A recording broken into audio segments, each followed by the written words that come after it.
question, you're collecting it. Hold on. I should have realized that. You're I apologize, collecting, yeah. no worries, takes two minutes. You're collecting a urinalysis from a 6-month-old infant. What is the answer? Attach a urinary collection device to the infant's perineum for collection. You would never catheterize an infant unless absolutely necessary, and you certainly would not use a French Foley catheter. Next slide. Collecting data on a child recently diagnosed with glomerulonephritis. The answer to this is a sore throat, and that is because one of the main causes of glomerulonephritis is group A beta hemolytic strep infection of the pharynx. Typically, the sore throat or the strep infection, or diagnosed or undiagnosed strep infection, occurs 2 to 3 weeks prior to the onset of the glomerulonephritis. Next slide. The nurse is assigned to assist in the care of a 10-year-old child with acute glomerulonephritis. After reviewing the plan of care, the nurse determines that which intervention is the priority for the child. And the answer to this is number 1, bed rest. And the reason for that is that the bed rest will help to maintain the adequate blood flow to the kidneys, because the blood is not needed to go to other parts of the body, and therefore it's going to go where it's most needed, which in this case is the kidneys. And I think the other thing that I mentioned is that renal blood flow alone accounts for 20 to 25% of the cardiac output.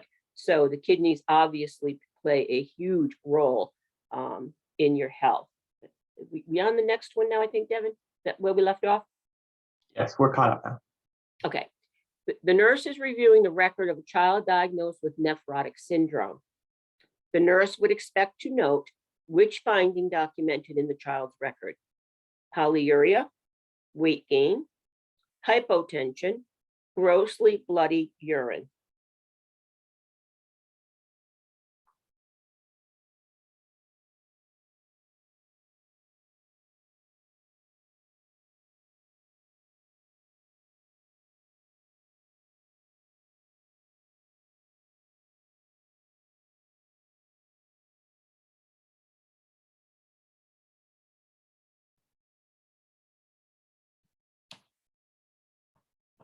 Little bit all over the place here. So I want you to make a note in your notebook or whatever you're using for your notes, nephrotic syndrome.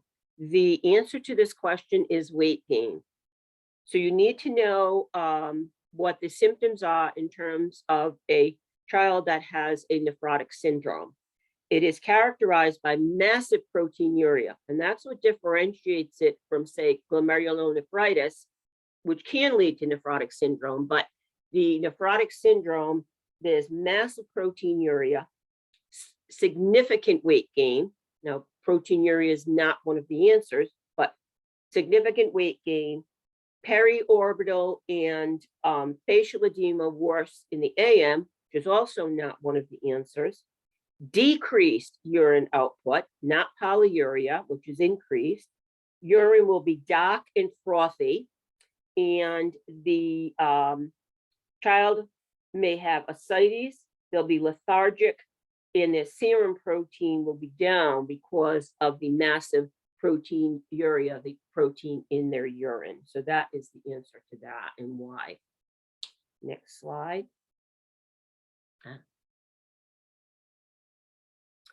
The nurse has a prescription to collect a 24-hour urine specimen from a client. The nurse would avoid which error in technique while completing this procedure?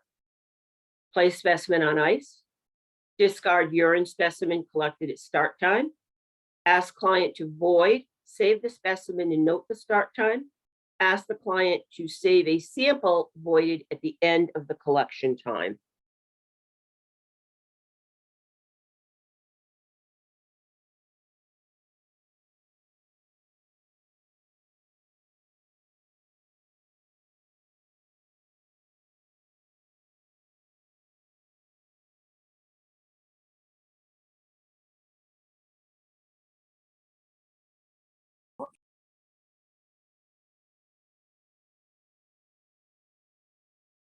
Are we good?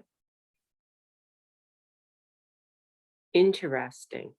This is important, and it's important to know why. So the answer to this question, now remember, you're asking your client to collect a 24-hour urine specimen.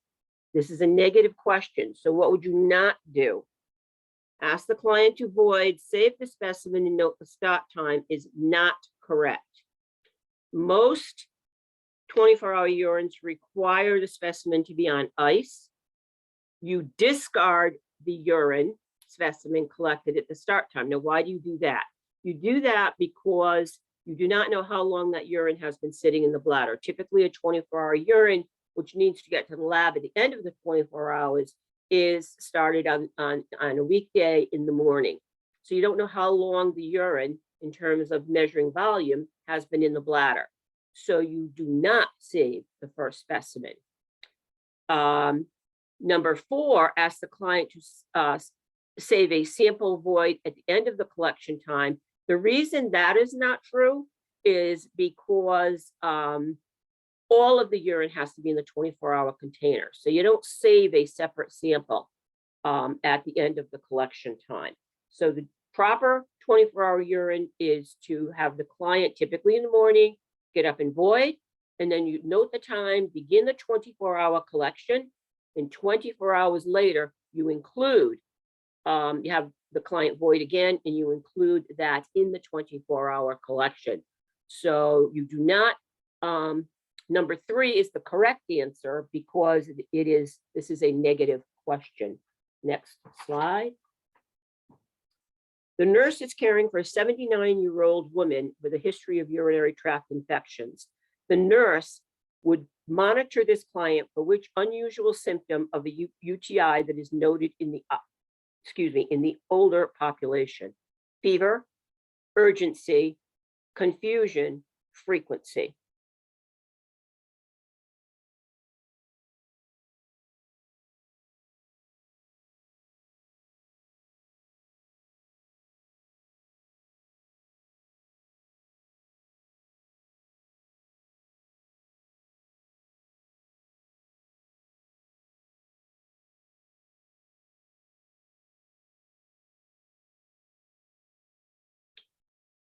Excellent. Yes, confusion. Confusion is an unusual symptom in that it's not a typical urinary tract symptom. Fever, yes. Urgency and frequency, yes. But confusion in the elderly population, and why does that happen? The elderly population have an altered immune system. As we get older, as I am much older than all of you, the immune system becomes different. All of the symptoms, all of the systems rather, body systems become different as we age. And the altered immune system causes an elderly person to respond differently to many types of infection. So often you will see in the elderly confusion in an absence of any other obvious reason for the confusion. You would check their urine for a UTI. Next slide. A client with chronic kidney disease, now remember, chronic kidney disease is due for a daily dose of antihypertensive medication, but is being hemodialyzed within an hour. When should the nurse arrange to give the client the medication?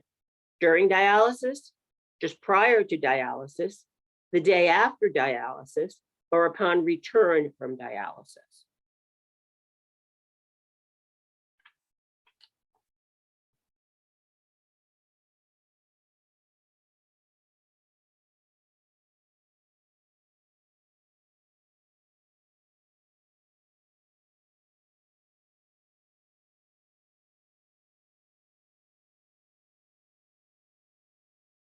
Okay, so now I'm going to ask the Dr. Gray question, why? Why?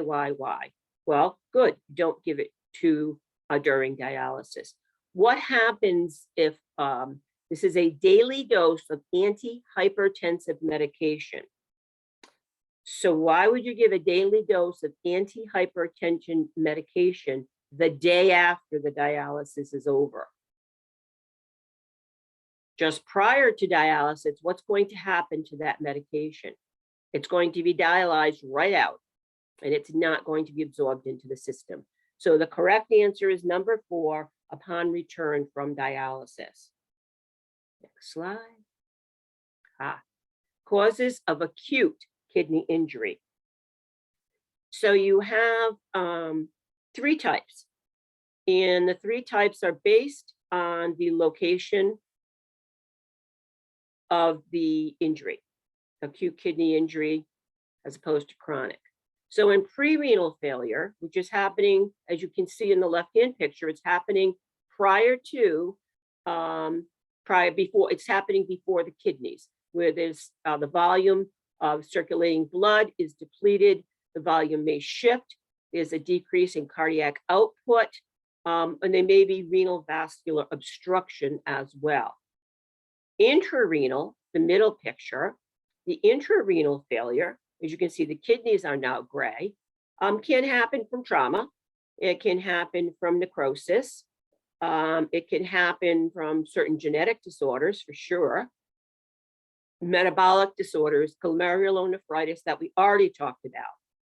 Post-renal, which you can see as the bladder, is typically caused from obstruction, spinal cord injury, or pelvic trauma. So in terms of spinal cord injury, if there is a paralysis, then what's going to happen is there's going to be what's called a neurogenic bladder. And that bladder in post-renal failure is not going to operate. Remember I said the bladder being a muscle, it's like a balloon, it expands, urine empties, it expands, urine empties, it expands, it squeezes, urine empties. Well, in a neurogenic bladder, the muscle's not working, so it doesn't squeeze to empty the urine. So you see it in patients with spina bifida, you see it in patients with spinal cord injury, and it's called a neurogenic bladder. So then in post-renal failure, the bladder is not working properly.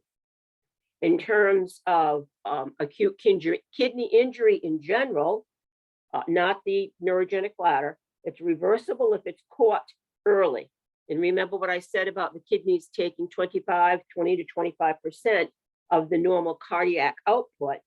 And also the kidneys excrete 1 to 2 liters of urine every day, every 24 hours.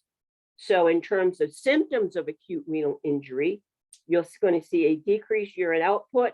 You may see edema. And during the recovery, as I said, it can be reversible.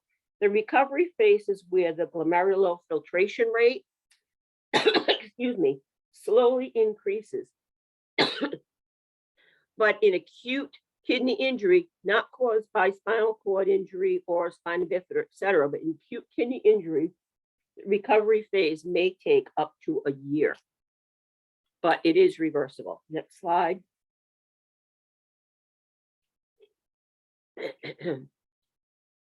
Causes of chronic kidney disease. Chronic kidney disease can follow acute kidney injury. Chronic kidney disease can be caused from diabetes mellitus or other metabolic disorders, hypertension, chronic urinary obstruction, recurrent infections, renal artery occlusion, and some autoimmune disorders. Diabetes mellitus, I have a member of my family that has severe diabetes, and she went from acute to chronic kidney injury, chronic kidney disease, excuse me, to peritoneal dialysis, which we'll talk about in a little bit, which did not work well for her, to hemodialysis, to kidney transplant, which thankfully her sister was a near exact match. So there are various reasons that can cause chronic kidney disease. You hear about diabetes as being one of the main ones. Chronic obstruction is also another one, because if there's a urinary obstruction, the urine's not getting through, and if it's not getting through, then it's backing up into the kidneys. Next slide. Excuse me. The client has an arteriovenous or AV fistula in place for hemodialysis. The nurse should take which action as a priority?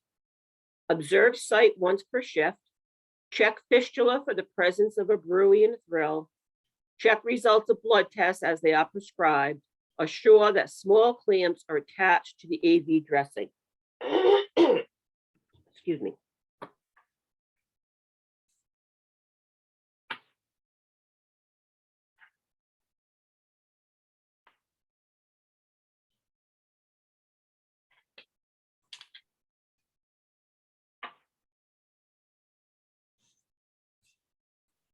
Perfect.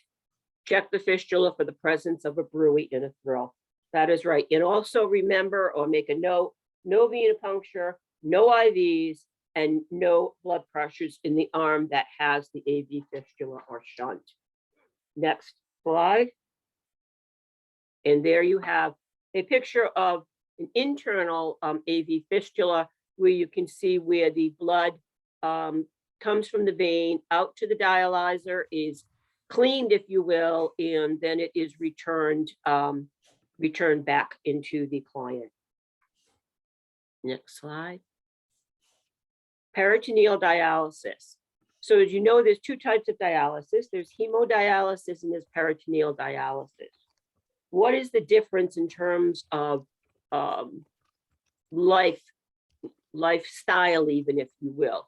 And that is that peritoneal dialysis can be more convenient because it can be done at home. It's more continuous. Hemodialysis, you need to go to a hemodialysis, excuse me? No, you need to go to a hemodialysis center. And it depends on the level of kidney disease, twice a week, 3 times a week, 4 times a week for a couple of hours. So in terms of peritoneal, which is what this picture is showing, the client needs to monitor the indwell and outflow times closely. Also need to monitor their INO. The peritoneal dialysis is more continuous, so you're not skipping days, it's happening daily. So it's more continuous than hemodialysis. So there's less accumulation of potassium, sodium, and fluids. So some people find this in terms of diet, in terms of what they can eat, in terms of convenience because they're at home. Some people prefer peritoneal dialysis. As I mentioned with my niece, she started with peritoneal dialysis, but she got infections from it, so she ended up having to go to hemodialysis, although she would say that the peritoneal was more convenient for her. Okay, next slide. I think we're moving to BPH. Yes, we are. Okay, benign prostatic hyperplasia. So on the left-hand side of this slide, you see a normal kidney, a normal ureter, normal bladder, normal prostate, which is about the size of a walnut. Prostate's should be about a walnut size gland.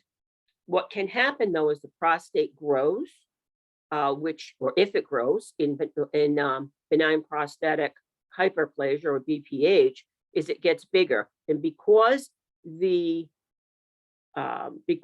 prostate surrounds the urethra, as it gets bigger, more edematous, it blocks the urinary output.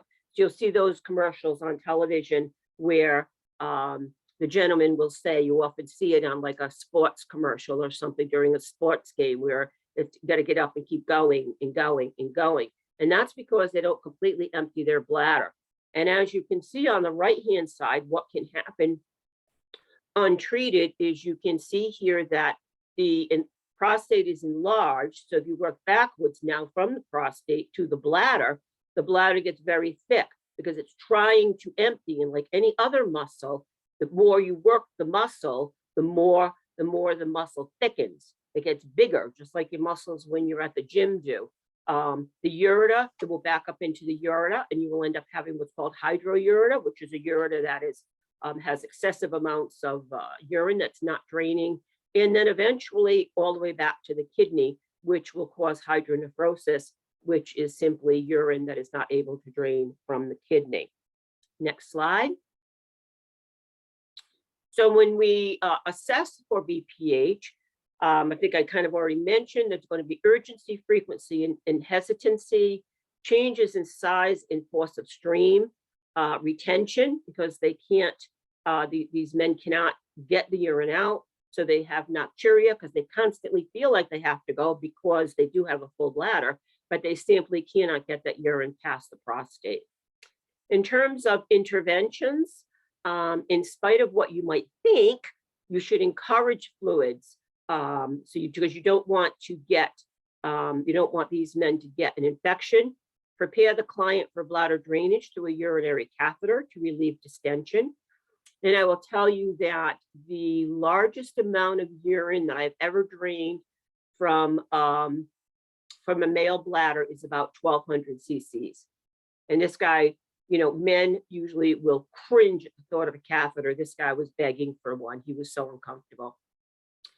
You also want to avoid certain medications that cause retention. Antihistamines can cause retention, anticholinergics, and also then prepare the client for surgery, transurethral resection, if it is prescribed by the surgeon.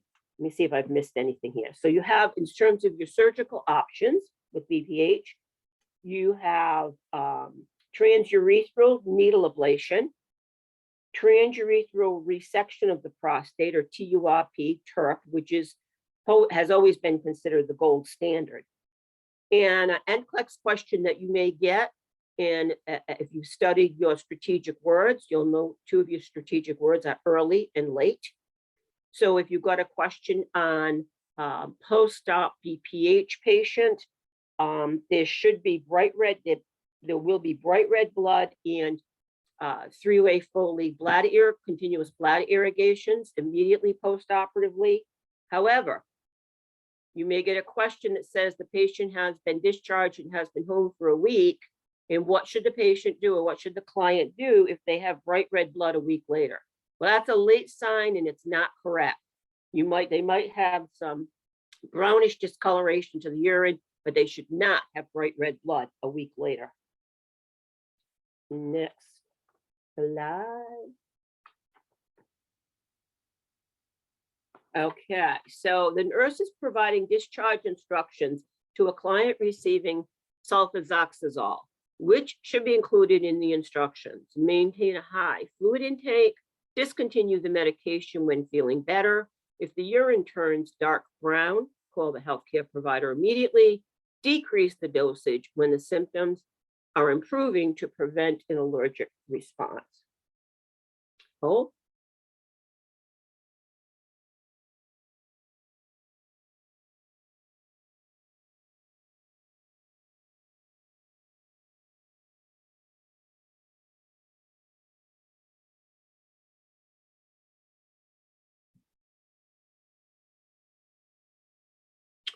Excellent. Maintain a high fluid intake is the correct answer. So as you know, sulfazoxazole is a sulfonamide, and sulfonamides can cause a granulocytosis, which I think we talked about earlier, which is a low granulocyte count or white blood cells. Why do you need to increase fluids? Dr. Graves, why? As Dr. Elmore will tell you, I always said why. Why? Why do you want to increase? You need to increase the fluids, but why do you need to do that? So what you're trying to do here is you want to prevent crystals from forming in the urine. And if crystals form in the urine, it can lead to urinary stones. So you want to make sure that you maintain a high fluid intake with sulfonamides. Next question. Phenazopyridine is prescribed for the client for symptomatic relief of pain resulting from a lower urinary tract infection. Now, before I go on with this question, I think you all should know, but I'll just say it quickly, that there are two types of urinary infections. Both are urinary infections, but one is simply the lower urinary tract, which is the bladder. And those symptoms will be urgency, frequency, similar sort of the BPH, burning on urination, typically not a fever. Upper urinary tract infection, which is the more dangerous of the two, which is a kidney infection or pyelonephritis, is much more serious and will typically have included with the other symptoms, there will be back pain and a high fever. The reason it's a more serious infection is because it's of the kidneys. In every upper urinary tract infection or pyelonephritis will cause a scar on the kidney. The more kidney infections, the more scarring, you're going to have it affect later in life, blood pressure and other problems.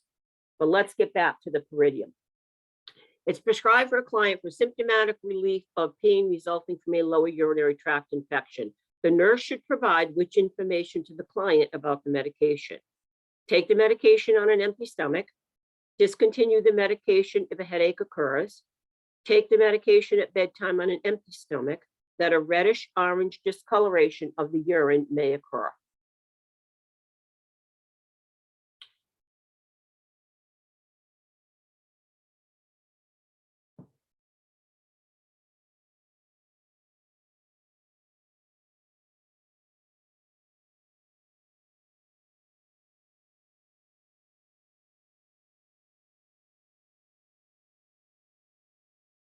%. Yes, reddish orange discolor of the urine may occur. So you got to know that Pyridium is a analgesic. It is not an antibiotic. So it is not going to take the infection away. Side effects of it include nausea, headache, vertigo. The biggest thing is the staining, and it will stain everything. When I would prescribe this for children and the parents had to cut up the medication, I'd have to explain to be very careful when they crush the medication, because it would also stain not only the urine, but it will stain the countertop, the hands, or anything else that touches it. And also know that it is contraindicated in renal and hepatic or liver disease. Next slide. Following kidney transplant, cyclosporin is prescribed for the client. Which laboratory result indicates an adverse effect from the use of the medication? Decreased creatinine, decreased hemoglobin, elevated BUN, decreased white blood cell count.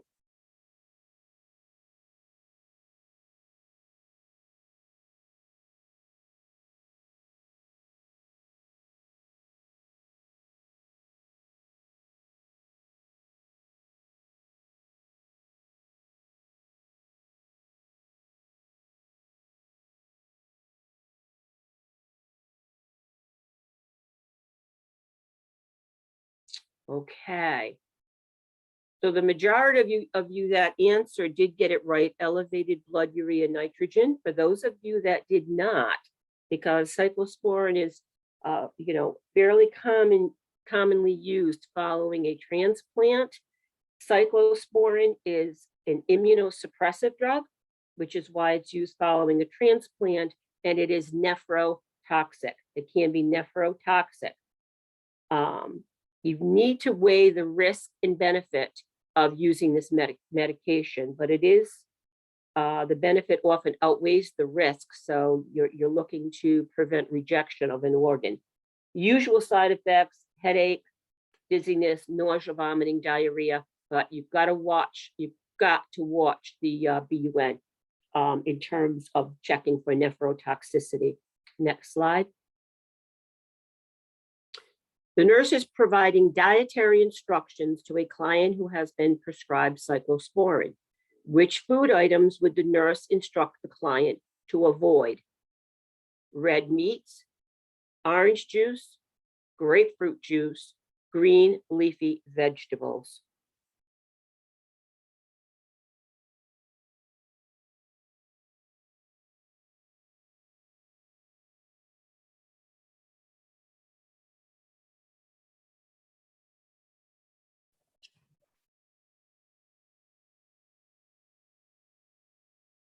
Hi, Dr. Silvestri.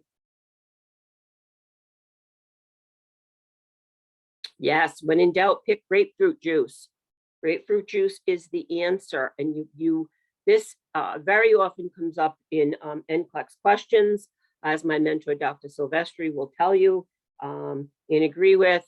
So as I mentioned the other day, in terms of with mental health, with your MAOIs, foods that contain tyramine, in terms of something like medication cyclosporin. Grapefruit juice raises the cyclosporin levels and increases the risk of toxicity and that nephrotoxicity. Next slide. A client with chronic kidney disease is receiving ipitine alpha.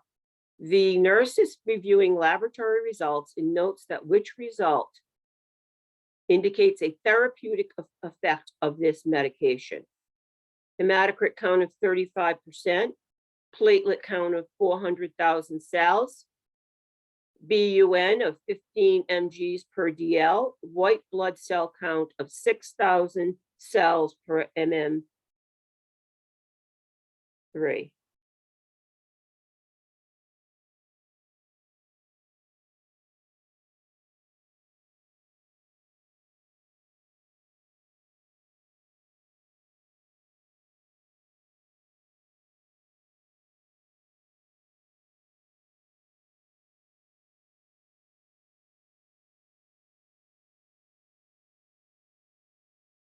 Mark this one down to check. The majority of you did get it correct, hematocrit count of 35%. So what does this medication do? It is a erythropoietic growth factor, and it stimulates red blood cell production, not white, red blood cell production. So you need to do that. Also make a note that one of the side effects of ipitine alpha is hypertension. So just make a side note of that as well. But the correct answer is number one, the hematocrit count. Okay, I think that's, yep, I think so. That's the last slide for that. So here's looking at your eye. Okay, so now we're going to talk about the eye. There's not too many slides in the eye, but if you're going to get questions on the eye on your NCLEX, it's going to be like glaucoma, cataracts, eye injury, that type of thing. So let's see what we have here. Next slide. The nurse is caring for a client following cataract surgery. In which position should the nurse place the client? The operative side, the unoperative side, on the back with the head flat, on the stomach with the head flat.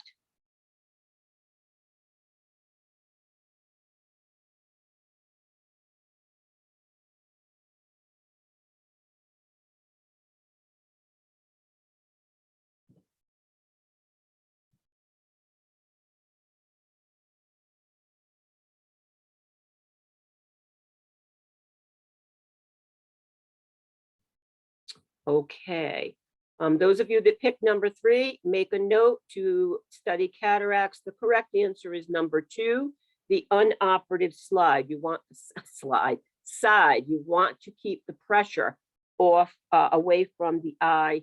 You don't want to be laying on the operative side where that cataract surgery occurred. So in terms of cataract, before we move on, we know that cataract is a clouding or an opacity of the lens of the eye due to trauma, could be aging, could be genetics. Cataract surgery today is very different than it used to be. I know people that have had cataract surgery that no longer needed to wear glasses because of the lens that was replaced in their eye.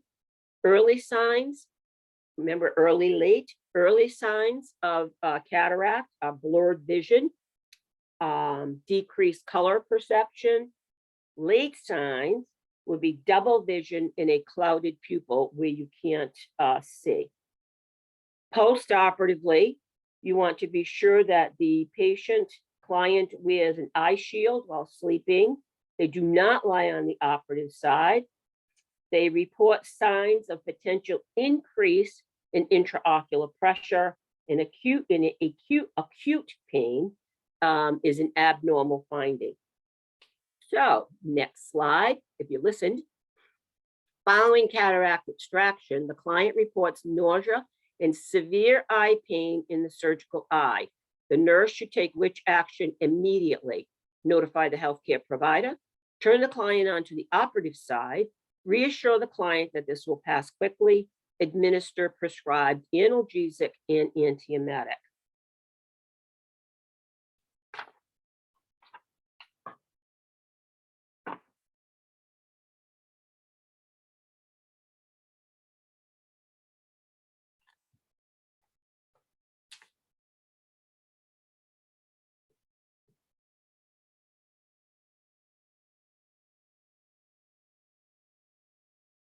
Good job. So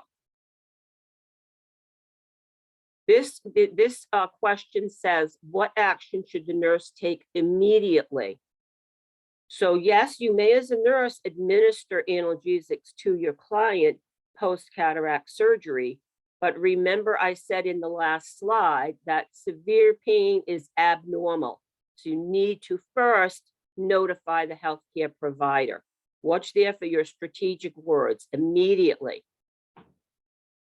Next slide. The client has been newly diagnosed with glaucoma. As part of the discharge instructions, the nurse should plan to include the need for the client to implement what measure? Modify the diet, plan for lifelong drug therapy, avoid straining and overworking the eyes, restrict fluids to reduce intraocular pressure.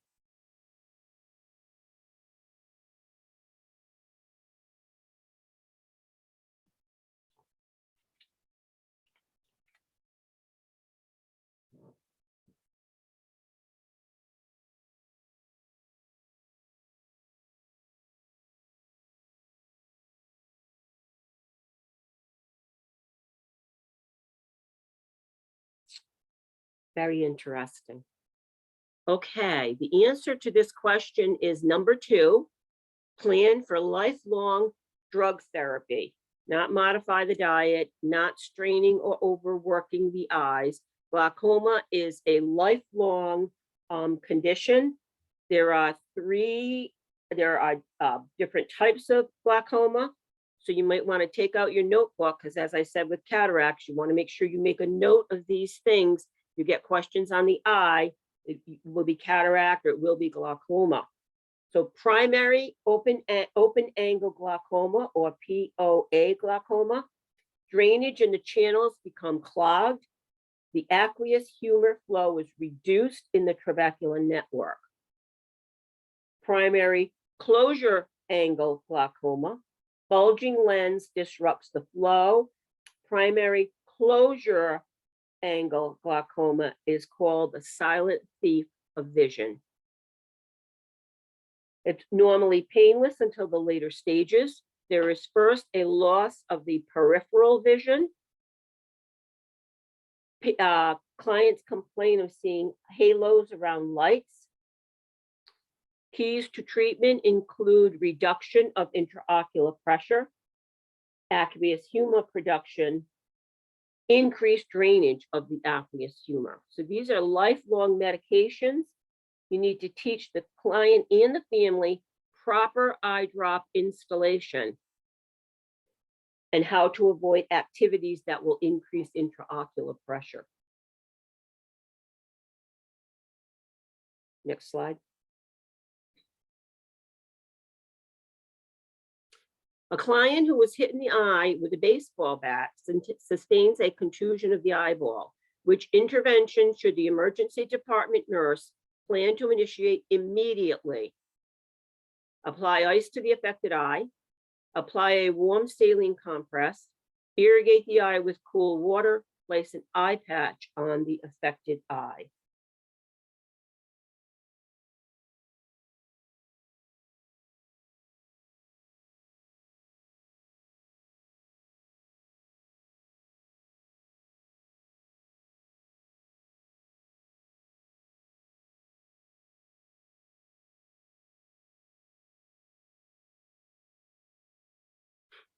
Okay. Okay, great. 72% of you got it correct. So again, it goes to strategic words. What are you going to do immediately? You may want to put an eye patch on that may be ordered in order to rest that eye, but the first thing you're going to do with a traumatic injury like that is apply ice to the affected eye. Early notification, a couple of extra notes. Early notification of healthcare provider, or in this case, take to the emergency room. Position the client in a sitting position to reduce or decrease intraocular pressure. If there's an object embedded in the eye, never try to remove it.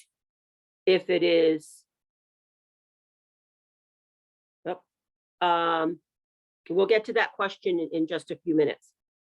Never attempt to remove an embedded object. If it's a chemical injury, you're going to flush the eye with normal saline if available, or water. Okay, next slide. The nurse in the emergency department receives a call that a client has sustained a chemical eye injury. The nurse should provide which emergency care to the caller? Now, I just talked about this. Assess visual acuity, swab the eye with any available antibiotic ointment, cover the eye with a pressure patch, and administer acetaminophen to reduce pain, irrigate the eye with copious amounts of water or sterile normal saline if available.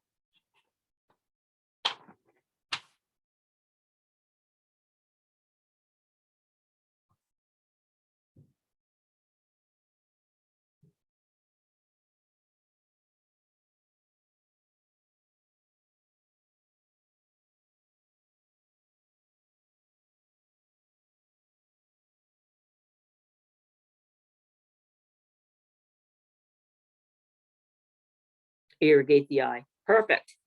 100%. Great. Next slide. The nurse is assigned to assist in caring for a client following enucleation. The nurse notes the presence of bright red drainage on the dressing.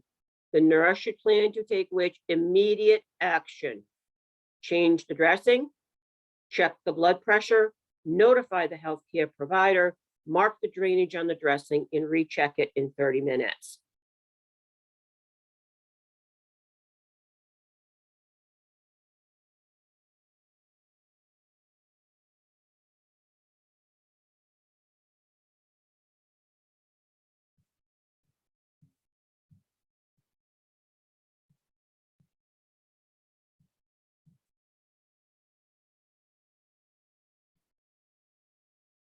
Number 3, yes, excellent. Notify the healthcare provider.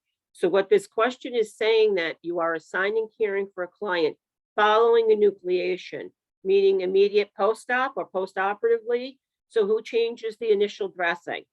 Not the nurse. The provider will look at the initial dressing first.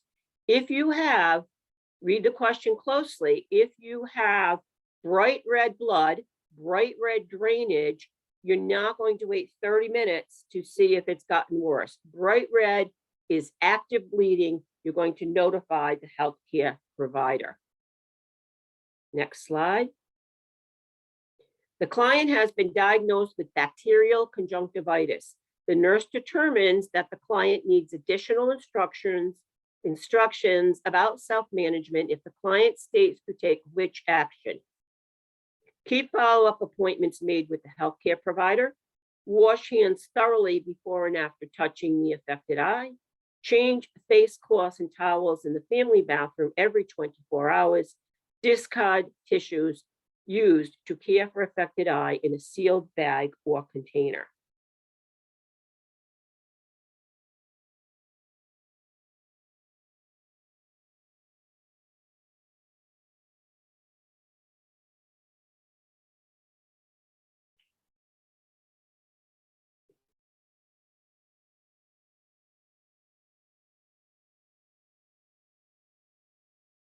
Correct. It's a negative question. They need additional instructions. Very good at picking up on the family bathroom.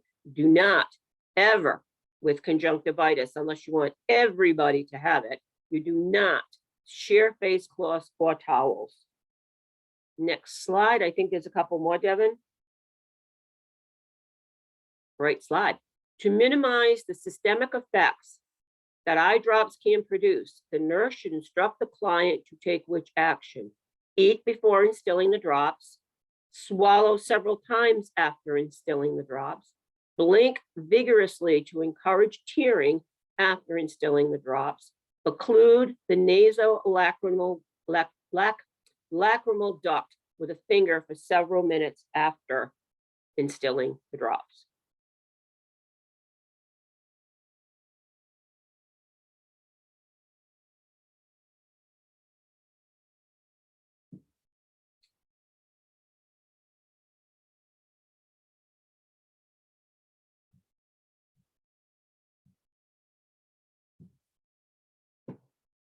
Excellent. Number 4, if you blink vigorously to encourage tearing, the drops are not going to absorb properly. You need to occlude that nasolacrimal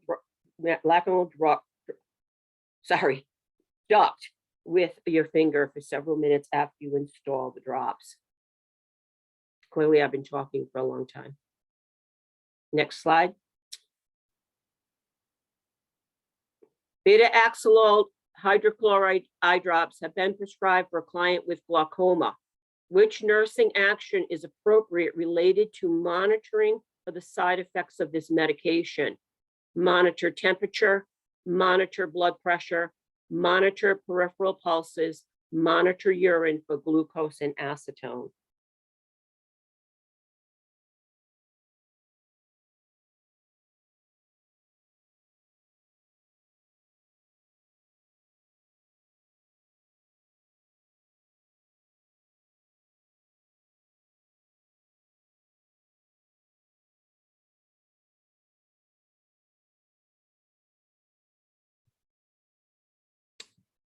Excellent. Now, Dr. Gray is going to say why one more time. Why? Look at the drug name, LOL. What is LOL? LOL are your beta blockers, and what do your beta blockers do? They reduce your blood pressure. So you want to make sure that you maintain any drug you see with LOL. You want to make sure that you are monitoring the patient's blood pressure. Okay. Next slide. Select all that apply. So let's go through this together. The nurse is preparing to administer eye drops. Which intervention or interventions should the nurse take to administer the drops? So when you have a select all that apply, you want to look at them and say yes or no. Am I yes going to do this or no? Are you going to wash your hands? Yes. Are you going to put on gloves before you touch the person's eye or near the eye? Yes. Are you going to check the prescription for the drops to make sure it is correct? Yes. Are you going to place the drop in the conjunctival sac? Yes. Are you going to instruct your client to tilt their head forward, open their eyes, and look down? I hope not. Are you going to instruct the client to squeeze the eyes shut after instilling the eye drop? No. Remember, we said you're going to press so that it absorbs properly. So the answer to this is wash hands, put gloves on, check the prescription, and place the drop in the conjunctival sac. And I think that that is all, except for questions. Is that the last slide, Devin, I think? That's it. Okay, first of all, I want to thank all of you. It's been an honor and a pleasure to work with you. Best of luck in your NCLEX. Remember case studies, remember your strategic words. Remember, if it says priority, it doesn't mean that the other things are not going to be done, but what are you going to do first? Remember those tips, remember your strategies, they're so important. Now, there is a question here. A few slides back regarding the use of erythropoietin, the hematocrit was 36. No, it's not a little low. Now, here's what you need to remember for this. So the answer is correct. So this medication is not necessarily going to bring the red blood cell level or the hematocrit, in that case, hemoglobin hematocrit, to normal. It's just going to bring it up. It's all about the red blood cells. It's going to bring it up. So even though it might not be exactly where you want it to be, the fact that it is increasing, because it doesn't work on the white blood cells, the fact that it is increasing and bringing the hematocrit up is why that makes that the right answer. And I hope that that answers your question. Devin or Linda, I'm not sure where we're at here in terms of moving forward. Go ahead, Angie. Oh, sorry. Thank you. I didn't know Angie was still on. Not at all. I've been in the background here. So if there are no other questions, what we're gonna do, we're at 10:50, is why don't we just take a quick, maybe 10-minute break, come back at 11, and we're gonna go on to musculoskeletal. So we're gonna have to hop back to yesterday's link to get there. Are there any other questions though for Dr. Gray before we leave? Because this is the last presentation that she was going to do for us, which, by the way, Dr. Gray, thank you so very much. Oh, you're very welcome. We've got some thank yous in the chat for you too. Oh, thank you.